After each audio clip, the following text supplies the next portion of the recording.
Bien, pues muchas gracias. Ahorro la urbanidad, ya que estamos recortando tiempos.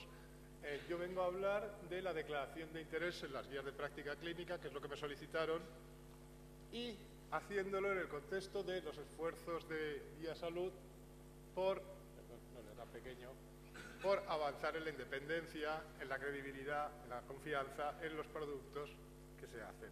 Pero no se trata tanto de hablar de qué hemos hecho, que es sencillo de hacer, de explicar en Guía Salud, que también, sino de enmarcar esto en la relevancia y los avances producidos, que son importantes, en las cuestiones de independencia y de declaración de intereses en la elaboración de documentos científicos.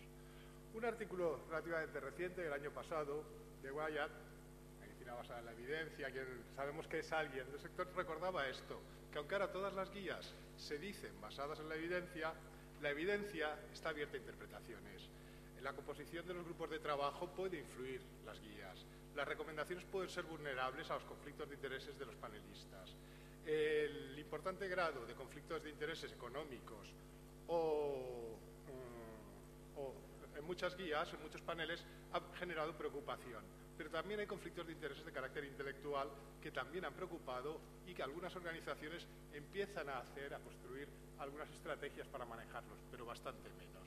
Este es el marco actual de cuál es la preocupación respecto al conflicto de interés.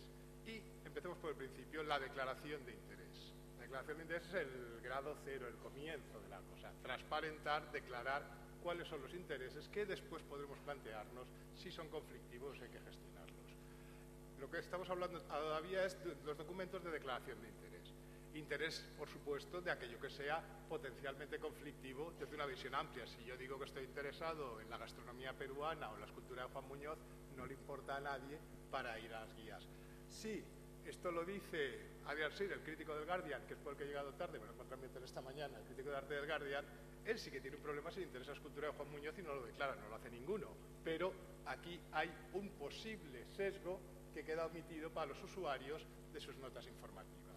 En nuestro caso, por tanto, las declaraciones de intereses parten de la idea de que en todo juicio profesional, y en el nuestro sabemos de qué hablamos, participan un interés primario, obvio, clarísimo, orientado a los pacientes, y otros secundarios que no tienen por qué ser ilegítimos, son otros, pero no en el principal, y cuya presencia al menos, debe ser conocida y en un segundo nivel se puede intentar lograr que su preeminencia no vaya más allá de lo deseable, no se impongan al interés primario. Por lo tanto, no estamos buscando pecados o demonios, sino en toda nuestra estructura angelical a veces puede haber alguno de nuestros otros intereses, una punzada que nos lleve a no hacer aquello que habríamos hecho en puridad por el interés mayor. Esto es muy normal en el sector. Un trabajo de hace una veintena de años de Blomqvist señalaba que los profesionales sanitarios en sistemas, en dispositivos como el nuestro, por ejemplo, son agentes dobles, son agentes del paciente, pero son agentes del sistema. Tienen dos lealtades en cada una de sus actuaciones. Bueno, también son agentes triples cuando incorporan la suya o agentes imperfectos. Esto, el tener que marcar conjuntos de preferencias, intereses no siempre coincidentes, es intrínseco a la cosa. Por tanto, intentar mirarlo como si no pasase o intentar demonizarlo como todo el que lo diga es pecador, son dos errores graves.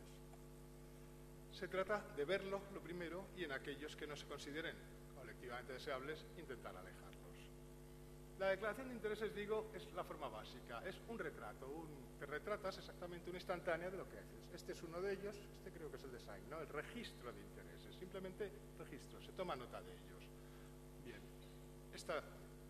pero ¿cómo funcionan? Están estructurados, definen qué se debe registrar y en ocasiones hay algunos más inteligentes o más exitosos que otros. Este es mi conflicto de interés estándar, por ejemplo. Si yo tuviese que hacer esto en un ámbito donde se pide sistemáticamente, y hay algunos donde ya que cualquier conferenciante, ponente, haga una declaración de sus potenciales intereses en conflicto, yo explicaría que desde hace más de un cuarto de siglo recibo mensualmente un estipendio de las administraciones públicas sanitarias, muy amablemente, que he recibido fondos procedentes de la industria farmacéutica para el desarrollo de investigaciones y publicaciones, que también he recibido honorarios de las industrias farmacéuticas, diagnóstica, tecnosanitaria, me acuerdo que también del aseguramiento, por participar en reuniones científicas, donde generalmente he dicho cosas que no gustaban a los financiadores, pero esto es irrelevante, He sido invitado a acudir a eventos del sector en destinos muy agradables, con hospitalidad munificente y sin ninguna exigencia de un esfuerzo similar o proporcionado. Y en calidad de patrono de una fundación pública de capital privado, que es coeditora de una publicación del sector, Gestión Clínica y Sanitaria, recibo fondos de empresas sanitarias con los que sufragar la distribución. Y dicho esto, quedaría la mar de bien, transparente y absoluto, pero habría omitido lo único que entiendo que puede ser relevante a estos efectos, que como miembro del Comité Científico de Guía Salud he participado activa y gratuitamente en la elaboración del documento, por lo cual es casi imposible que mis posiciones, mis sesgos, mis tomas de partido entre distintas opciones no vayan a aparecer aquí. Este es el problema. A veces nos fijamos demasiado en las cosas que parecen más claras, pero son las menos relevantes con relación a estas. O sea, yo podría ser aquí como el célebre Paco Umbral de yo he venido a hablar de mi libro. No intentar darles una visión general de la cosa, sino contar mi percepción del asunto. Intento no hacerlo, pero solo hay que avisar que lo intento, no garantizo que lo hago. Por tanto, la declaración de interés es, insisto, requisito inexcusable, conocerlos, y gestionar los conflictos es lo que admite más visiones. ¿Conflicto cuándo es? Pues cuando un interés secundario, por ejemplo económico, podría influir inadecuadamente sobre el interés primario, pero tengamos claro que el conflicto es una situación, no requiere que se produzca la influencia inadecuada. Nadie se quejará del conflicto de intereses que tenía Warren Buffett y creo que hoy Bill Gates cuando piden más impuestos para los ricos.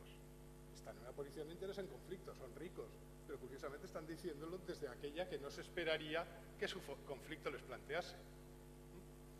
Por tanto, la situación se da, pero eso no implica ninguna irregularidad, ningún ilegítimo, que esto no se entiende siempre bien. La presencia de conflicto de intereses, por tanto, no es mala conducta. Lo que seguramente sí lo es su ocultación cuando agregadamente decidimos que queremos conocer qué están interviniendo en estas decisiones. Vale. Y hay distintos modos de verlo. Está esta parodia que hacía la revista Prescrire hace unos años, conflicto confesado, conflicto olvidado. O sea, tú lo declaras y aquí ha acabado el asunto. O sea, bueno, yo ya lo dije, que yo venía aquí de parte de la industria, de parte del sector de proveedores de... Hay quien considera en el extremo opuesto que el conflicto de interés es un crimen, lo cual es otra cuestión. Yo soy del de la gorra, que no me la he comprado, pero me gusta. A mí me gusta el conflicto de interés. O sea, yo prefiero que estas cosas se debatan, que se conozcan y se discutan. Ninguna de las otras dos es una solución realmente viable, ni criminalizar todos los conflictos que son inherentes, existen, ni considerar que solo con declararlo ya hemos cubierto nuestros expedientes. Pero esto es una posición particular y es la que declaro y no la del documento que ahora llegaremos. Esto no es una cosa, por supuesto, solo de los sanitarios, nos pasa en todas las profesiones, un texto ya clásico, el de Davis y Starr lo repasa en el derecho, la administración, los negocios, la universidad, los mercados y, por supuesto, hay unos capítulos específicos para asistencia sanitaria que es grande. Cuando nos hemos puesto a trabajar en nuestros documentos hemos tenido mucha suerte, está ya casi todo pensado. Nos fuimos a mirar y había documentos de referencia de todo. Había este estupendo documento del Institute of Medicine, el de Rares Humanos, de estas aportaciones a nuestro ámbito. Había una actualización que el documento definitivo ha salido este mes del SAIN sobre el proceso de desarrollo de guías que incluía las cuestiones de conflicto de interés, de declaración de interés y gestión de conflictos. Y entonces, si estamos en una jornada de avances, pensemos el avance, pensémoslo en términos de longitudinalidad para ver que las cosas van teniendo una dinámica que nos gustará o no, pero que debemos conocer. Hace más de 10 años, al final del siglo pasado, tuvimos curiosidad por ver cómo estaba esto en nuestro país. Y nos pusimos a buscar qué había de conflicto de interés en publicaciones científicas, básicamente ceñidas en la industria, en la financiación por la industria, que era la preocupación primaria. ¿Y qué encontramos? Que tan lejos como el año 2000, solo había 2 trabajos españoles sobre conflicto de interés. Uno, una revisión del tema, centrada en ensayos clínicos, y un trabajo sobre las implicaciones de los clínicos en los ensayos clínicos, valga la redundancia. Esa revisión, la de Camille, proponía, decía ya, en 1995, que la mejor forma de prevenir los conflictos es exponer públicamente los intereses existentes y valorar antes de iniciar la investigación. Y se planteaba las particulares dificultades españolas, que había una cierta mayor falta de sensibilidad y una escasa cultura organizativa. La sensibilidad va calando y la cultura organizativa ha mejorado bastante en estos ámbitos. tiempo, por tanto, va jugando a favor de una mayor transparencia y un mejor control de estas situaciones. Que seguramente se ve mejor en este libro que acaba de salir de Rodwin. Rodwin ya era una referencia en el ámbito del conflicto de interés por este libro, Medicina, Dinero y Moral, pero ahora acaba de salir Conflicto de Intereses y el futuro de la medicina, que compara la evolución en Japón, Estados Unidos y Francia y que aporta visiones interesantes. En el caso de Estados Unidos, bueno, ha recibido revisiones magníficas de Kasirer, que era el editor del New England, el que publicó On the Take, pillando, brincando, un libro sobre las partes más indeseables de las relaciones entre industria y sanitarios, por Mechanic, que es el clásico de sociología de la salud, o Thomas Rice, que es el economista de la salud más heterodoxo seguramente en activo. Interesa desde casi cualquier perspectiva este trabajo y tiene aspectos específicos sobre prácticas, guías de práctica, que remite como Landmark, como hito de cuando nos caímos del caballo, cuando se revisó un estudio transversal de Chudris, Pletfold y Desky, que a partir de los documentos de una cincuentena de guías, de 192 autores, de prácticamente 200, la mitad habían cumplimentado unas declaraciones de interés y esta era la foto que daba. Algún tipo de relación potencialmente incurrible en estas exigencias era el 87% de los profesionales. Ya la preeminencia de viajes o pagos por bolos o lo que ya era distinta. Pero el número lo que no permitía era cerrar los ojos a esta realidad, aunque durante bastante tiempo ha habido gente que ha tenido ceguera histérica y ha dicho que esto no es un problema. El debate ha ido avanzando en esta década. Recuerdo y hago recordar uno interesante en el British Medical Journal, cuyo título era sorprendente: la caza del conflicto de interés ha ido demasiado lejos. Sorprende porque el zorro que apenas había salido, pero en fin. Hasta hemos tenido debates en España, pero en catalán y poquito, pero bueno, esto ya es bastante, ¿no? No es un debate interesante donde hubo réplicas, o sea, donde no eran solo posiciones, sino que se permitía, que estaba previsto que cada uno de los opinantes respondiese a los argumentos de los otros. Esto contribuye a unir puntos de vista o a hablar siempre de lo mismo.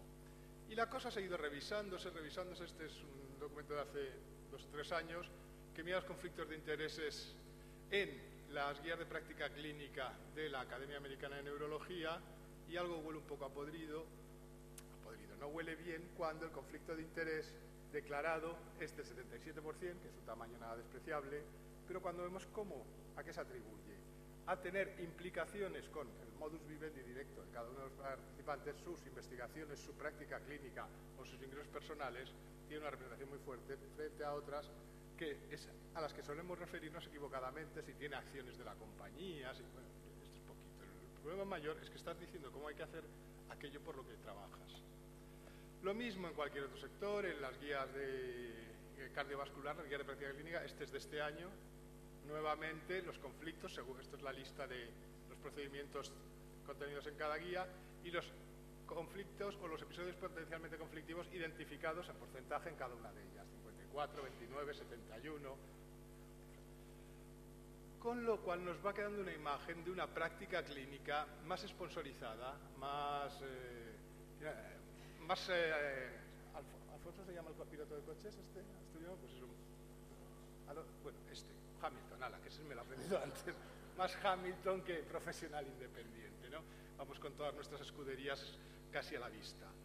Aunque, insisto, nos falta bastante por saber. Últimas noticias son del mes pasado, un artículo sobre conflicto de intereses en guías de práctica clínica, en desarrollo de guías de práctica clínica, revisión sistemática. Bueno, pues mirando esto, intenta ver el efecto. No se puede saber con la documentación que hay, no hay buenos trabajos, apenas uno pasa el filtro sobre los efectos.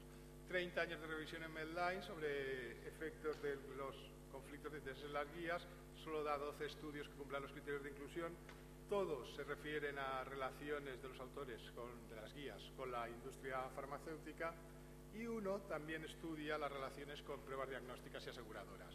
No hay ninguno que hable de problemas de conflicto intelectual, de conflicto de intereses por razas intelectuales. No incluye la revisión un trabajo español de uno de los miembros del comité científico, está ahí, Eduardo Briones, con Silvia Vidal, Asunción Navarro, Ignacio Martín, que nos da una imagen de cuál era hace 5 años nuestra situación. Pues en transparencia de fuentes de financiación inmejorables, todas las guías en su momento daban. Ahora, Si miramos si el documento publicado contiene declaraciones de posibles conflictos de intereses, situaciones personales o económicas que pudieran modificar su criterio en la elaboración de las recomendaciones de la guía, aquí ya vamos teniendo dudas. 16-12 sería no llega al 60%, lo habrían hecho razonablemente bien y el resto no. Pero la nota dice que en 2 casos la declaración está disponible en versión electrónica y no se encuentra. Entonces queda 14-14 y estamos al 50%. A lo mejor es que la miro muy tarde, porque la red muta, pero digamos que en esta parte, hace 6 años, estábamos mucho mejor que hace 10, que hace 10 ahora, o sea que los 5 anteriores, pero todavía nos queda bastante ganancia. Y este es el documento con el que pretendemos seguir avanzando por aquí. La propuesta de mejora de independencia editorial con las declaraciones de conflicto de interés. Está todavía, pongo en construcción, porque la semana que viene alguien todavía estaba pasando correcciones de gramática. No hay manera de acabar estas cosas.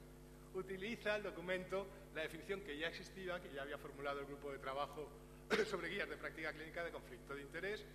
Se producen aquellas circunstancias en que el juicio profesional sobre un interés primario, como la seguridad de los pacientes o la validez de la investigación, puede estar influenciado por otro interés secundario, sea un beneficio financiero, de prestigio, de promoción personal o profesional, y elude otras. Bien, el documento intenta, o el instrumento, la guía de ayuda para esto, intenta equilibrar no solo los conflictos de carácter económico, los más obvios, sino también aquellos que no son directamente económicos.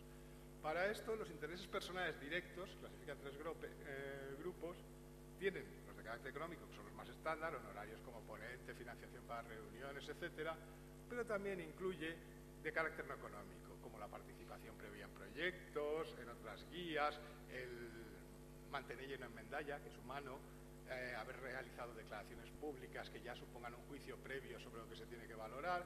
Pero ahora explicaré de dónde vienen estos y por qué no nos hemos puesto nosotros torquemadas, sino que hemos visto lo que se está haciendo por ahí. Y luego los intereses indirectos son todos económicos, pero se separan entre de ámbito profesional y que proceden de allegados.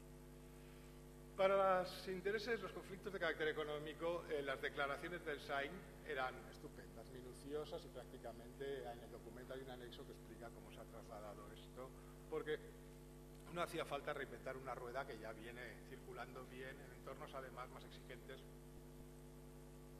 y con más tradición estas cosas. Del Institute of Medicine, de otro de sus documentos, el de conflicto de medicina, investigación, educación y práctica, la parte dedicada a las guías señalaba la relevancia, que yo quiero insistir cada vez más en ella, de otras fuentes potenciales más allá de los conflictos de relaciones con las industrias, que proceden de las preconcepciones intelectuales, las posiciones previamente mantenidas, el deseo de reconocimiento, el ego gratificado, la progresión profesional, etcétera, a lo que no somos inmunes y que en general, como he puesto en mi ejemplo, seguramente pueden influir más que todas las otras que veamos. Un día quizá veamos una publicación así, declaración de conflicto de interés, el autor senior de este papel, la promoción del autor senior de este papel y el trabajo del becario, que es el primer firmante, dependen exactamente de este estudio. O sea, ¿cómo no va a estar bien si me la estoy jugando? Este es mi trabajo, este es mi... El NICE también nos ha servido de guía, que este tiene más trabajada la parte de conflictos o potenciales declaraciones o declaraciones de potenciales intereses potencialmente conflictivos de carácter no pecuniario, en el sentido que ya he señalado: haber formulado ya una opinión clara como conclusión de la investigación previa, haber hecho afirmaciones públicas que supongan un posicionamiento, mantener un puesto en alguna organización profesional que te obliga a conjugar los intereses de la organización, la sociedad científica, por ejemplo, con los del caso concreto, intereses familiares personales. Entonces, como también estaba visto, de aquí hemos podido hacer traslaciones, entiendo que bastante sensatas. Nos quedan muchas, todavía hay intereses que se ven pero no se declaran. Pongo este ejemplo porque es como el último en el que pensaríamos. Un artículo bien curioso: la asistencia a servicios religiosos como más coste efectiva que el Lipitor. Entonces, su trabajo está publicado, lo siento, en el Journal of American Family Medicine. Les interesa esto. El artículo además encuentra no diferencia, no casi superioridad de la asistencia a servicios religiosos de cualquier confesionalidad. Se lo leen, que gracia, es bonito, pero... Declaración y financiación, la Temple Foundation. Conflicto de intereses, ninguno. Hombre, llamándose Temple era un señor, no se llama del templo por esto, pero efectivamente la Temple Foundation se dedica a promover la espiritualidad. Si hubiese salido el Lipitor, habríamos dicho, y lo hubiese financiado el fabricante del Lipitor, habríamos dicho, los ensayos financiados por los fabricantes siempre salen positivos, ¿cómo les va a salir mal? ¿No lo hacemos en el caso contrario? Todavía no hemos aprendido a equilibrar que cuando no es la hipótesis nula, la otra hipótesis a veces también es hipótesis. Hay algunos sitios donde se está avanzando más en este sentido. En Nueva Zelanda, el Grupo de Desarrollo de Guías Neozelandés ya tiene en su declaración este epígrafe. Pertenece a un partido político, a un grupo de interés especial, o mantiene o sostiene usted convicciones personales o religiosas profundas que puedan haber afectado lo que usted ha escrito y que los lectores deberían conocer cuando lean este papel. La formulación es bien cuidadosa para evitar preguntar por cosas que en algunos países es incluso inconstitucional. Pero la pregunta ya está ahí. Por tanto, gestionar es lo difícil. Declarar era sencillo. Les ha costado relativamente poco producir una buena declaración. Ahora, los deberes es cómo empezamos a gestionar. ¿Qué se ha avanzado en esto? Pues el artículo que señalaba antes de Gallard proponía ya algunas innovaciones en un caso concreto que las habían aplicado, que era poner igual énfasis, en su caso, estoy mostrando que se va haciendo por ahí ahora, poner igual énfasis en los conflictos económicos y los intelectuales, separar en función del tipo de conflictos que declare cada uno de los participantes, las áreas en las que debe restringirse su participación, solo aquellos que no tienen conflictos de tipo A pueden formular recomendaciones, pero todos pueden revisar evidencia y aportarla. El Institute of Medicine también tiene un sistema en pasos. Primero está la declaración, después está el divestment. Como son miembros continuados, se recomienda abandonar posiciones o relaciones que vayan a suponer conflictos indeseados, y luego tiene un sistema de exclusiones para que al núcleo duro de la elaboración de guías no llegue a alguien que no haya pasado los filtros anteriores una deseabilidad aceptable. O la propuesta última de Wyatt nuevamente, que la he traducido con el patatero Google para que se viese y no he mejorado nada. Bueno, que considera que la gestión de los conflictos de interés, tanto económicos como intelectuales, requiere información completa, limitaciones a la financiación de la industria o los organismos financieros durante el desarrollo de la guía, un grupo representativo que incluya miembros sin conflicto de intereses y que solo los panelistas libres de conflicto de intereses puedan participar en la elaboración de las recomendaciones. Esto es lo que va habiendo por ahí, y más o menos en esto hacia esto se orienta la propuesta en el documento de cómo gestionar, cómo valorar las declaraciones de cada uno de los participantes y a qué nivel se deben tomar las decisiones, las apelaciones, y se propone la creación de un comité experto que pueda valorar sin el sesgo de la implicación cuando algunas situaciones no se consideran adecuadas que este individuo esté en, digamos, la redacción de las recomendaciones finales. Esta es la parte efectivamente más difícil que nace el Tío General, pero aquí en algunas ocasiones deberemos llegar, porque, no nos equivoquemos, expertos cada vez somos expertos, somos más. O sea, gente con conocimientos, con activos, con de todo. Para trabajar en esto tenemos una cantidad de recursos increíble, creciente, magnífica, para seguir dependiendo de algunos problemas que no quisiéramos enfrentar. Son decisiones en las que va a haber que avanzar. Y dos pinceladas del mundo. Esto se extiende. Este año ha salido un documento sobre el conflicto de interés económico de las asociaciones profesionales sanitarias con la industria sanitaria, promovido por la Sociedad Española de Salud Pública y Administración Sanitaria. Es un avance, independientemente de que el documento sea más o menos aplicable. Ya estamos mirando esto. No tardaremos, lo puedo asegurar, en plantearnos el conflicto de intereses con las administraciones. ¿Alguien ha leído alguna explicación de por qué alguna iniciativa, un programa organizativo o una experiencia en alguno de nuestros múltiples servicios de salud ha salido mal? ¿No? Todos salen bien. Luego decimos que los ensayos clínicos de la industria siempre salen positivos. ¿No te fastidia? Pues nosotros también hemos abandonado aquel programa, aquella iniciativa, aquella compra, pero nunca hemos dado ninguna cuenta científica que sirva para aprendizaje de los demás. O somos la voz de nuestro amo cuando trabajamos este tipo de investigaciones, o estamos encantados de conocernos como mi perra, que ya la veis que es una monada para estas cosas. y están en otros mundos. Si habéis visto recientemente esta película, Inside Job, a medical researcher writes an article saying, to treat this disease, you should prescribe this drug. Turns out doctor makes 80% of personal income from manufacture of this drug. Does not bother you. I think it's certainly important to disclose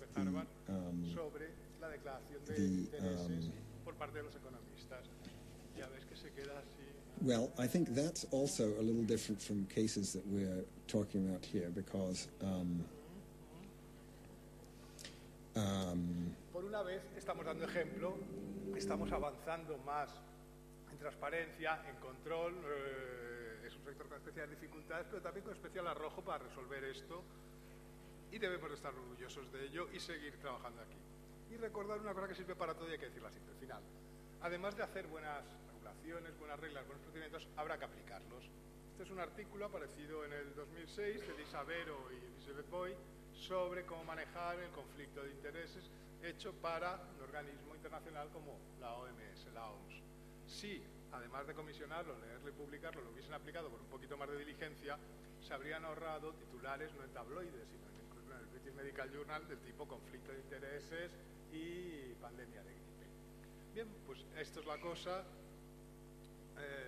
Creemos que la propuesta puede contribuir a su propósito, a mejorar la independencia editorial de las guías, y es por supuesto una simple piedra en un proceso más largo. O sea, lo mejor que podría pasar es que se aplicase y que en breve se tuviese que suplir por otra, porque nuestro grado de exigencia, nuestro manejo de los conflictos, etcétera, sigue y sigue superándose como parece que se hace.